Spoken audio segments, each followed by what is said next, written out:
Assalamualaikum. Waalaikumsalam.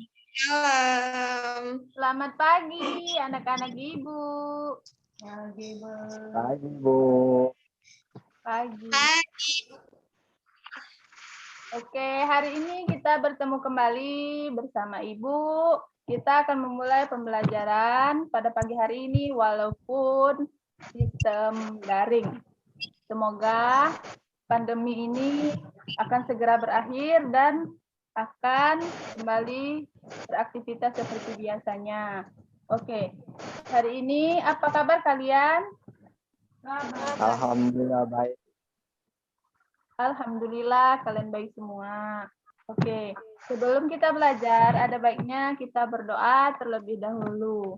Untuk Rizky, silakan pimpin doanya. Baik, Bu. Mari kawan-kawan, sebelum kita belajar, kita berdoa terlebih dahulu. Berdoa mulai. Berdoa selesai. Amin. Amin. Oke, sebelum kita belajar, kita bernyanyi terlebih dahulu ya nak ya. Hari ini kita akan bernyanyi Tik Tik Bunyi Hujan. 1, 2, 3. Tik tik tik bunyi hujan di atas genting. Airnya turun tidak terkira. Cobalah tengok gerhana pohon dan kebun basah semua. Yeay, anak-anak Ibu semangat semua pada pagi hari ini. Oke. Nah, hari ini kita akan belajar mengenai nanti Ibu bagikan dulu ya nak ya.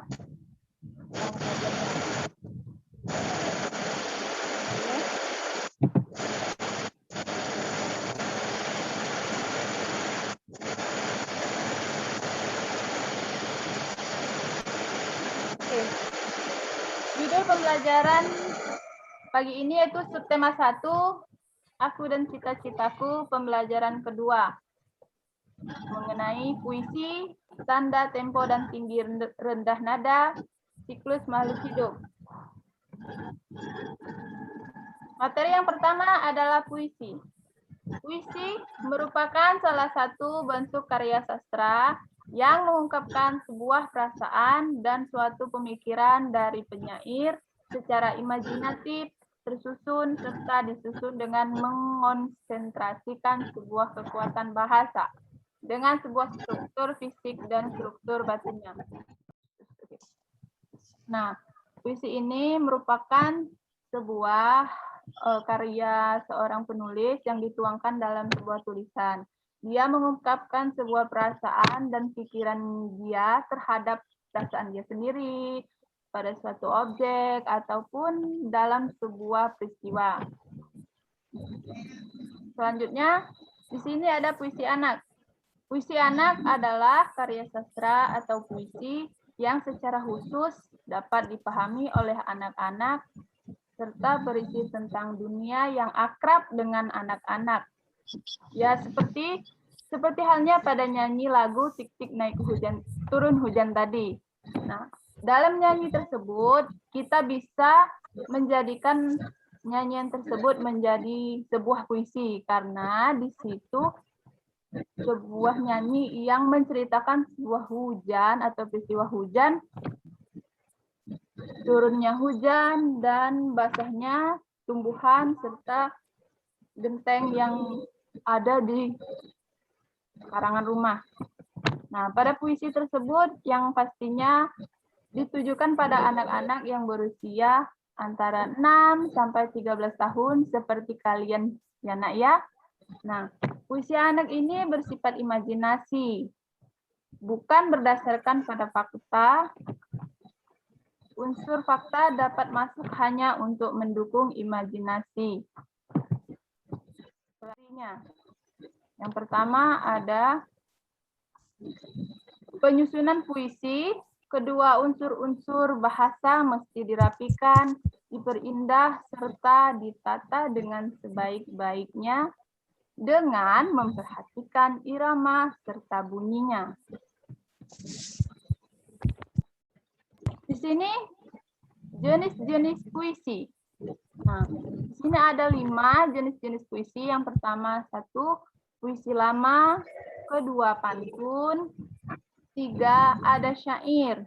Nah, syair ini biasanya berisikan sebuah puisi juga, tetapi dia mempunyai nyanyian-nyanyian tersendiri.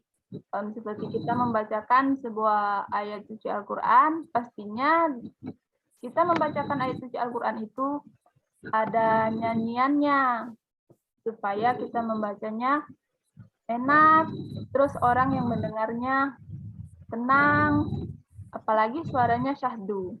Nah, yang keempat ada gurindam. Tipe puisi baru. Di sini ada unsur-unsur puisi. Yang pertama ada diksi, kedua nadas, ketiga rima atau unsur bunyi, 4 citraan atau imajinasi. Nah, di sini Ibu ada sebuah contoh atau beberapa contoh puisi. Adakah kalian yang ingin membacakan puisi tersebut? Kata, karya Intan Permatasari. Kata ayah, aku harus pintar. Kata ibu, aku harus patuh. Kata ayah, aku tidak boleh nakalin adik. Kata ibu, aku tidak boleh banyak main.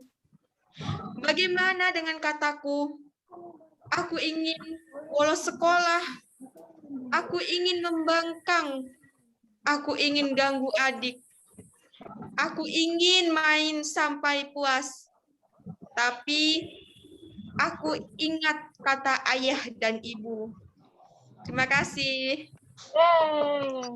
Oke, untuk anak Ibu Rizky sudah bisa membacakan puisi. Walaupun ada sedikit nada-nadanya yang kurang pas ya, Nak ya. Oke, di rumah nanti belajar lagi.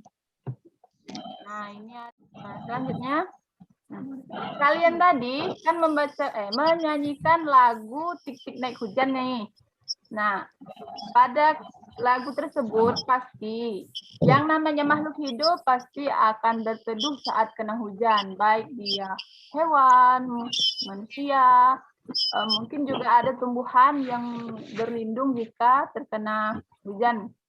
Nah, kalau hewan pasti ada yang berlindung untuk atau berteduh saat terkena hujan. Contohnya seperti kupu-kupu, belalang, nyamuk, katak. Kalau katak tidak mungkin ya Nak ya, karena katak itu suka dengan air dan hujan.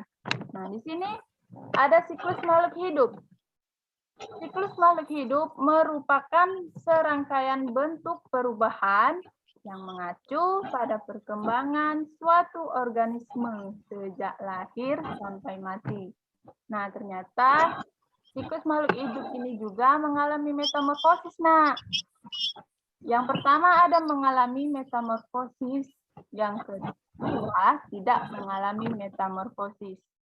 Ada gambar, di sini ada gambar kupu-kupu. Nah, Ibu mau nanya nih, di gambar ini menurut kalian kupu-kupu merupakan metamorfosis yang sempurna atau tidak? Yo, siapa yang tahu? Tunjuk tangan. Nggak tahu ya?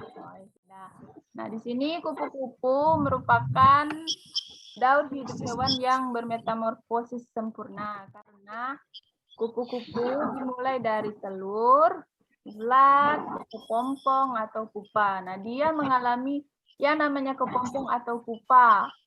Terus dia mengalami perubahan, yaitu kupu-kupu muda. Terus dan menjadi kupu-kupu dewasa. Ini ada gambar nyamuk. Ternyata dalam bernyanyi itu ada tanda tempo tingkat rendah,